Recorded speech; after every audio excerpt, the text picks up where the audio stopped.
The latest world news, live from Moscow. More heavy military hardware has been deployed in the Turkish city of Diyarbakir, where Ankara is battling fighters from the Kurdish Workers' Party known as the PKK. It's the latest move in the ongoing crackdown against Kurds in the southeast of the country. Since mid-December, several cities have been under curfew, with many civilians bearing the brunt of what Turkey calls its Operation Freedom and Democracy.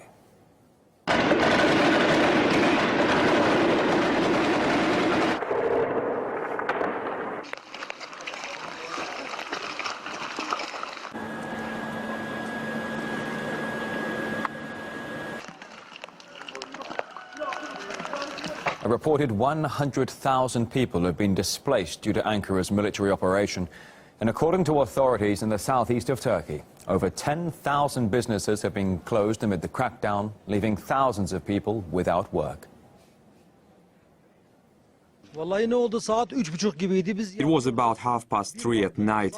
We were sleeping. Suddenly, we felt like the building was collapsing. When we came back in the morning, we saw the situation like this. There is nothing left. We are scared. I'm in the wholesale business. These are my warehouses and my stores at the end of the road. As you can see, these are all lost. There is nothing I can do. In fact, the whole district is like this. We were stuck at home for 20 days. There was nothing to eat. It was torture for everybody.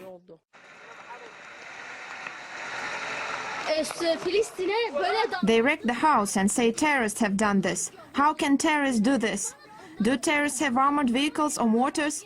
The government has done this. I hope God will punish Erdogan.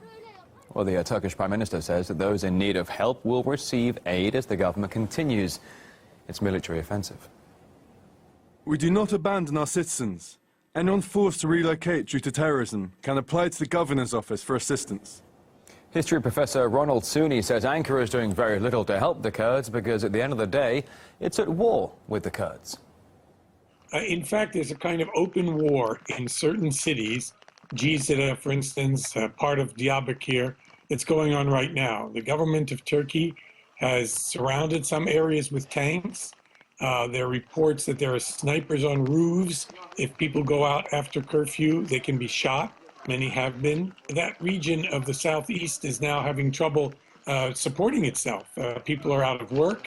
Businesses are closing. Erdogan and the government have decided to take open warfare as their policy against the Kurds of the southeast. It's a way to bring civil war and migration problems to Turkey and destabilize one more country in the Middle East.